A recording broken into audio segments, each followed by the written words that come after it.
My parents forced me to give up Yale so my brother could go to college. A girl doesn't need a prestigious degree, they said, like my dreams were a luxury they could cut. I left home that night with nothing but a suitcase and fury. 10 years later, when my brother's failures left them bankrupt, they called me demanding $500,000 as if I owed them my success. I didn't shout. I didn't cry. I handed them documents so sharp they cut the room into silence. And what happened next, they never saw coming. I should probably start with who I am now before I tell you how I got here. My name is Clara Dawson. I'm 29 and I sit in a corner office in downtown Chicago as the CFO of a fast-growing fintech company. Most people see the glass walls, the skyline, views the designer suits, and think I must have had a family that pushed me toward success. They imagine proud parents at every graduation and supportive calls before every interview. The truth couldn't be more different. I grew up in a small town in Ohio, the kind of place where Friday night football was the highlight of the week and everyone knew which families had money and which didn't. My dad, Mark, worked as a regional manager for a logistics company.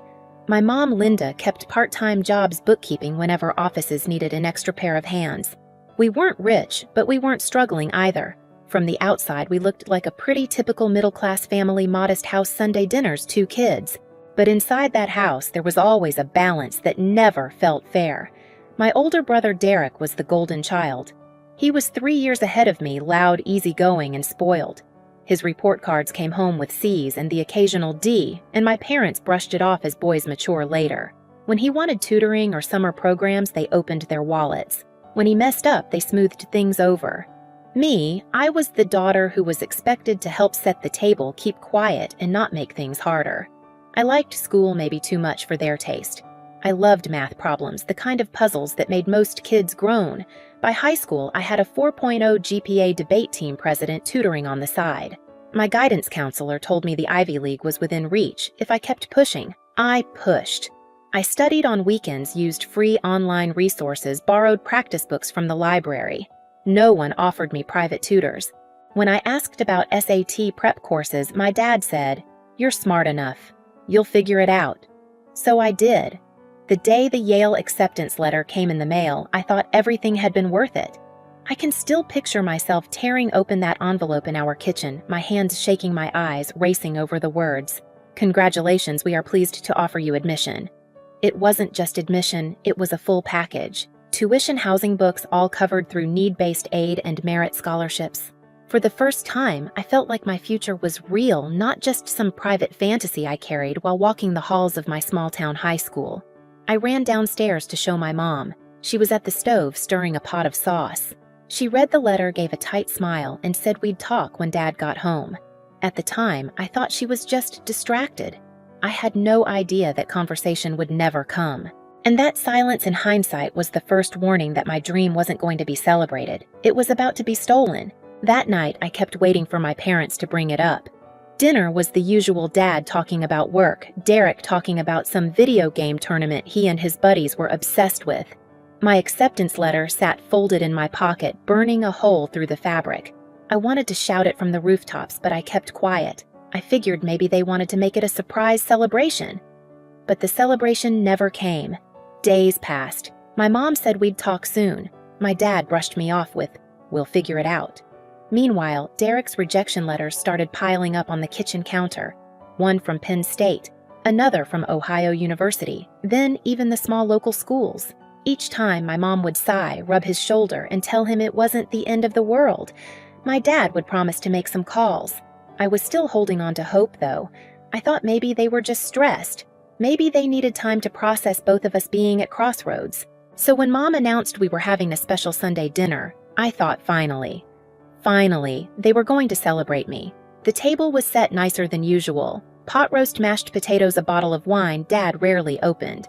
I sat there with this buzzing in my chest, waiting for the toast.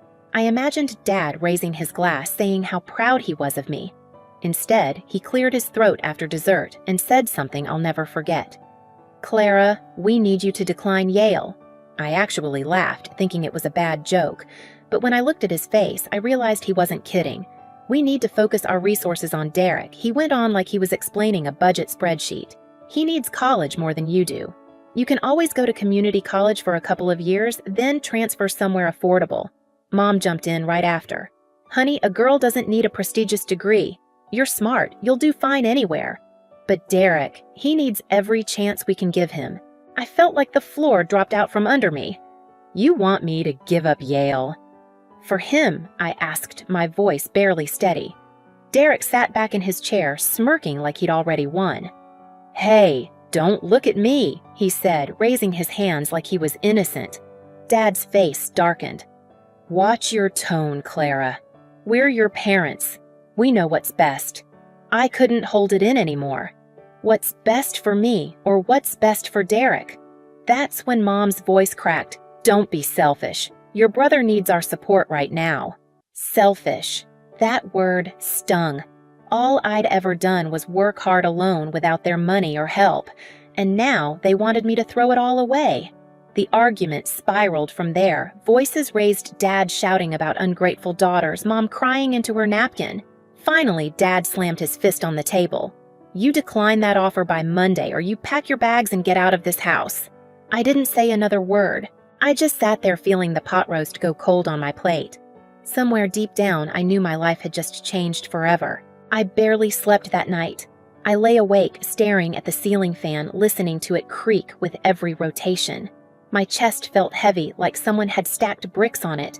I kept replaying their words, selfish, ungrateful decline. Yale, over and over until the words lost shape and just became noise in my head.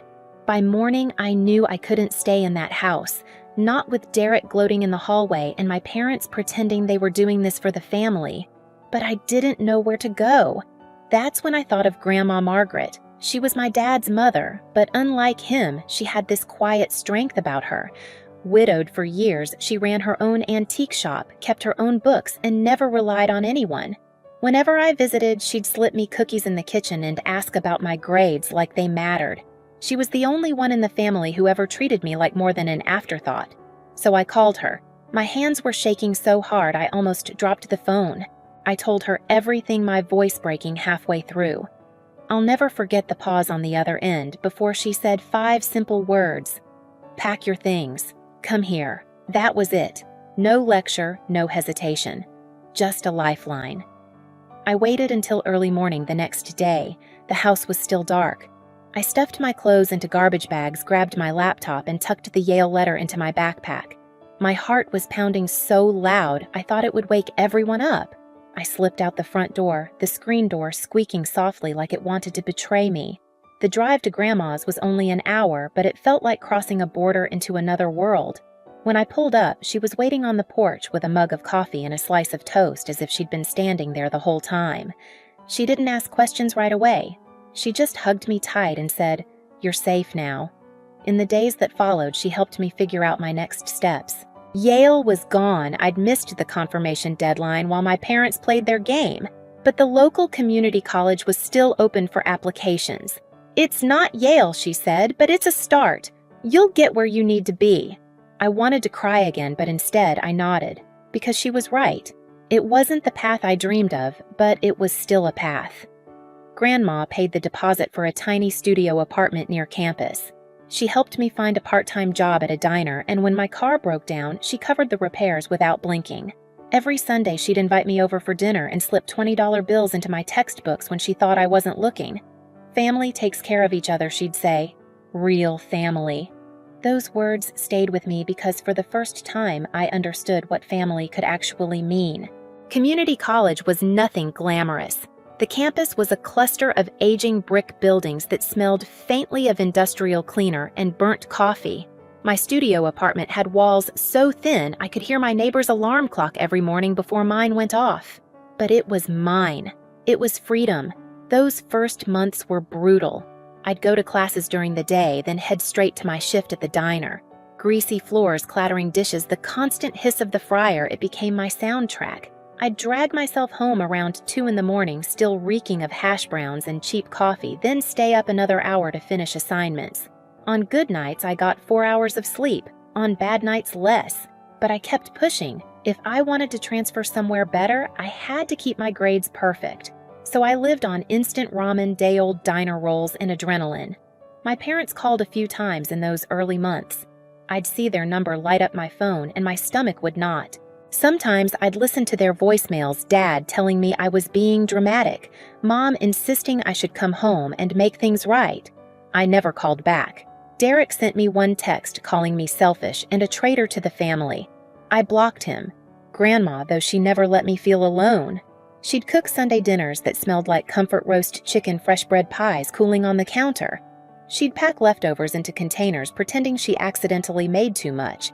She'd tell me stories about my grandfather, about running the antique shop, about how she had once stood her ground when people told her a woman couldn't handle a business. Those dinners were my anchor. They reminded me that someone believed in me. After a year and a half, I applied to transfer to Ohio State. When the acceptance came through with a partial scholarship no less, I ran straight to Grandma's shop, waving the letter in the air. She set down the porcelain vase she was polishing, wiped her hands on her apron, and hugged me so tightly I thought my ribs might crack. "See?" she whispered. "Told you this wasn't the end. It was just the beginning." Ohio State was a new world. Bigger classes, tougher competition, and more opportunities. I worked at the library during the week and picked up weekend shifts as a hostess at a restaurant downtown. Still exhausting, but I could feel the ground under me starting to solidify. Meanwhile, Grandma kept me updated on my parents and Derek. They had managed to enroll him in a private college in Pennsylvania. Not prestigious, but expensive. She shook her head every time she told me how they refinanced their house and raided their retirement savings to keep him there. I didn't say much, but inside a small part of me wondered how long that could last. 2 years into Derek's private college stint, the updates from Grandma turned darker. First, she said he'd been placed on academic probation. Then came the news of a suspension, something about vandalism at a frat house. By the end of that semester, he was expelled. My parents, of course, appealed. They hired a lawyer, claimed Derek just needed a second chance. The school didn't budge. So my parents scrambled again this time, finding a transfer option at a small school in Florida. He lasted a single semester before dropping out. After that, he drifted back home, spending his days playing online poker and sleeping till noon. Meanwhile, I was finishing my degree at Ohio State. Finance had always made sense to me. Numbers were steady, reliable, the opposite of the chaos I grew up in. I graduated summa cum laude, and the consulting firm that recruited on campus picked me up right after commencement. The pay wasn't extraordinary, but it was more than I'd ever had, and it felt like proof that all those sleepless nights had meant something. I moved into a one-bedroom apartment in Columbus. Real furniture, not milk crates. A car that didn't need duct tape to keep the bumper on. For once, life felt stable. And I didn't stop there. My firm offered tuition assistance for grad school, so I applied to MBA programs. Case Western Reserve accepted me with partial funding. For 2 years, I juggled work during the day and classes at night. I'd leave the office at 5, sit through lectures until 9, then study until midnight. Exhausting, yes, but compared to those community college years, it felt almost manageable. The day of my MBA graduation, Grandma Margaret was there, snapping pictures like a tourist and beaming so wide you'd think she was the one walking across the stage. Later that evening at a fancy restaurant in Cleveland, she ordered champagne and insisted on a toast. To the granddaughter who refused to be overlooked, she said, raising her glass. My throat tightened, but I managed to clink mine against hers. It was that night over creme brulee that she got serious. She told me she was updating her will. I tried to wave it off. She was only 77, still healthy, still running the antique shop with steady hands. But she cut me off. "Clara, I've thought long and hard about this. What your parents did to you was unforgivable. They chose favorites. They chose wrong. Everything I have, the house, the shop, the investments, it's going to you." I froze my spoon halfway to my mouth. "But Dad's your son." Her eyes hardened in a way I rarely saw. He made his choice. Now I'm making mine. I didn't cry then, but the weight of her words followed me for years. I had no idea how much those documents would matter, or how much fury they'd unleash once she was gone. When Grandma Margaret passed away 5 years later, it felt like the ground cracked beneath me. She died peacefully in her sleep at 82, but peace is not how I would describe what came after. The funeral was held in a stone church with stained glass windows that painted the pews in reds and blues. Organ music floated through the air, solemn and heavy. My parents sat across the aisle from me, black-clad and somber, but their eyes weren't on the cross or the priest. They kept flicking toward me. And Derek, bloated, tired-looking, stared like I was carrying something he deserved. The whispers started even before the will was read. "The house must be worth close to $1 million, one relative muttered. "The shop's always busy." I could feel the calculations in the air, like everyone was waiting to see what chips they could grab. A week later, we all gathered in the office of Mr. Harris, Grandma's lawyer. Dark oak shelves, heavy curtains, the smell of paper and dust. He passed copies of the will around, though I could tell my parents hadn't read theirs. They probably assumed Grandma would split everything evenly, that blood ties guaranteed loyalty. Mr. Harris cleared his throat and began. "To my beloved granddaughter Clara, I leave the house valued at approximately $800,000. I leave the antique business currently profitable along with its assets. I leave my investments totaling roughly $2 million. The room buzzed. My mother's hands gripped her purse so tightly her knuckles turned white. "And to my son, Mark, and his wife, Linda," Mr. Harris continued, his voice steady, "I leave the sum of $1. A reminder of how they valued their own daughter." Silence slammed into the room. Then my father shot to his feet, face flushed, spitting words like venom. "This is outrageous. She wasn't in her right mind. Clara manipulated her." Without flinching, Mr. Harris pulled out another folder. Mrs. Henderson anticipated this. A codicil was added 1 month prior with medical certification from Dr. Marcus Webb, a licensed psychiatrist attesting to her mental soundness. 3 witnesses signed and it was notarized. The will is airtight. I'll never forget the sound of my mother's sob, half anger, half despair. "How could you do this to us, Clara? We're your parents." I looked at her, my voice calm but sharp. "You stopped being my parents the day you told me to throw away my future. They tried, of course. They filed a lawsuit claiming undue influence, that I had isolated Grandma and turned her against them. Court became a stage for ugly truths. My high school guidance counselor testified about the time my parents refused to fund SAT prep for me while spending thousands on Derek. Former neighbors confirmed they saw Derek receiving endless resources while I was left on my own. The judge wasn't impressed by their case. After months of hearings, he dismissed their claims. The estate remained mine. It should have ended there, but desperate people rarely walk away quietly. 6 months into the probate process, before the ink on the court's dismissal was even dry, the phone rang. The number was unfamiliar, but I recognized the voice instantly. "Clara," my mother sobbed. "Please, you have to help us. The bank is about to foreclose on the house. We need $500,000, just as a loan. We'll pay you back in a month, I swear." I stared at the phone like it was something venomous. 500,000. In a month, I asked the only question that mattered. "Where exactly would you get $500,000 in 30 days? We'll figure it out," she insisted. "You have the money. You got everything. We got nothing. We're family. Family helps each other." Something inside me snapped. A bitter laugh slipped out before I could stop it. "Family? You mean like when you helped me by telling me to give up Yale, or when Dad threatened to throw me out if I didn't obey? That kind of family." On the other end, silence stretched. Then her voice hardened. "That was different. We were trying to do what was best. For Derek. Always for Derek. The words I'd lived under my entire life." I didn't bother saying goodbye. I hung up. The emails started next. Dad wrote long, angry paragraphs about how I had manipulated Grandma, how as the only son, he was entitled to her estate. Derek chimed in, firing off short, venomous lines. "You owe us. Without Mom and Dad, you'd be nothing." Then, a letter arrived from a new lawyer demanding I settle quickly to avoid further damage. I slid it across Mr. Harris's desk.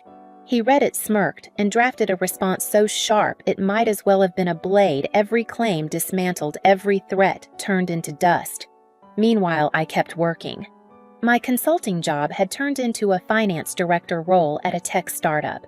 My equity was growing, the antique shop had expanded to a second location, and the scholarship fund I'd set up in Grandma's honor had already helped its first students enroll in college. But their voices still echoed. Even as I built my life brick by brick, I could hear their accusations: selfish, manipulative, ungrateful. Some nights I lay awake, wondering if I should feel guilt. Was it wrong to be the one who got out while they crumbled? Then I'd remember that dinner table, pot roast cooling on my plate, my father's ultimatum, my mother's words. A girl doesn't need a prestigious degree. That memory hardened me like steel. When people asked later how I responded to my parents' pleas, I told them the truth. I didn't yell, I didn't cry, I didn't explain. I simply handed them documents they couldn't argue with. Court orders notarized wills, airtight codicils, paper stronger than blood, and the look on their faces when they realized there was no way back. That was the moment the scales finally tipped. But the story wasn't done yet. Their fall was only beginning. Once the legal dust settled, the real unraveling began. The house my parents had refinanced to fund Derek's education finally went under. I heard through a former neighbor that the foreclosure notice was taped to the front door like a scarlet letter. By the time the locks were changed, they'd already moved into a cramped apartment on the outskirts of Dayton. Dad couldn't get another management job. He was in his late 50s, competing against younger candidates willing to work longer hours for less pay. Eventually, he took a night shift as a warehouse security guard. Mom found work cleaning offices hauling trash bags that probably weighed more than she did. Derek disappeared to Texas supposedly to escape creditors. Word was he worked odd jobs, slept on couches, and ducked anyone who came looking for repayment. His gambling debts weren't small, and they weren't owed to people who sent polite reminders. Sometimes acquaintances would approach me with pity in their voices. "Clara, maybe you should help them. They're still your parents." As if blood alone erased everything that had happened, as if they'd ever chosen me the way they chose Derek. What those people didn't understand is that I did help someone, just not the people who betrayed me. The scholarship fund I built in Grandma Margaret's name kept growing. I read every application myself, girls, who reminded me of me burning with ambition, but trapped in families who didn't believe in them. When I approved their scholarships, I imagined sliding a set of keys into their hands. Keys to freedom. Meanwhile, the antique shop thrived. I'd hired a manager who had worked with Grandma for years, someone who understood both the inventory and the customers. With online sales and a little modern marketing, it grew into 3 stores across Ohio. Each time we opened a new location, I brought Grandma's old brass key with me and placed it in my desk drawer like a quiet reminder of where the turning point had begun. As for me, I climbed. The tech startup I joined after my MBA hit a massive Series D round. Suddenly, I wasn't just managing spreadsheets. I was steering a company through rapid growth. At 29, I became CFO. The title didn't erase the past, but it put me on equal footing with the very people who once told me I'd never need more than something local. And here's the irony: my parents had sacrificed everything for Derek, betting all their chips on their golden child. Now he was broke, they were broke, and the daughter they dismissed as expendable had become the only one standing. But I wasn't standing for them. I was standing for myself. Last month, Derek sent me a connection request on LinkedIn. His message was short: "We should reconnect. Family is important." I stared at his empty profile. No job history, no achievements. Just the words seeking opportunities. I didn't respond. It wasn't anger that stopped me. It was something colder, steadier: indifference. The opposite of love isn't hate. Hate still ties you to the person. Indifference severs it completely. I heard from a friend back in Dayton that she saw my mother at the grocery store flipping through coupons, counting change twice before paying.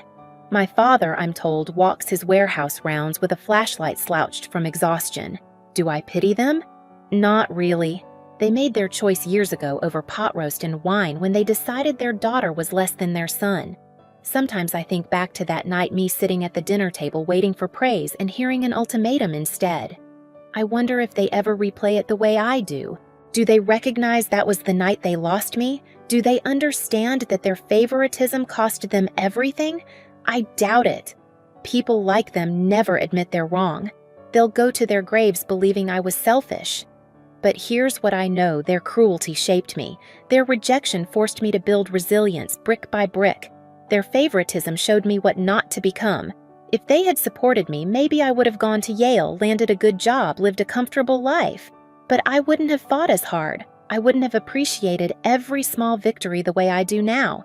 Grandma Margaret saw all of it. She knew they had thrown me aside for Derek, and she made sure justice caught up with them. Her estate wasn't just money, it was a message. She gave everything to the grandchild who had earned it, not the one who expected it.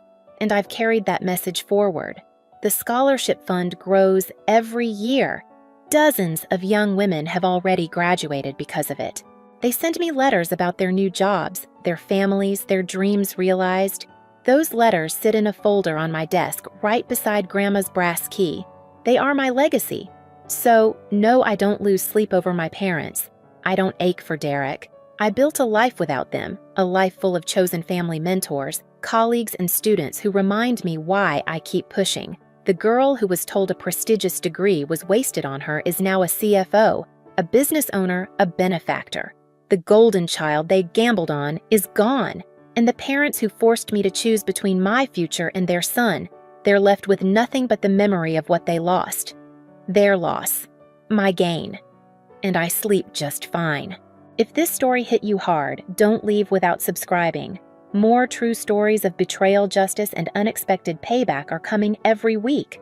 Share your thoughts in the comments. Have you ever faced favoritism in your own family? Let's talk about it together.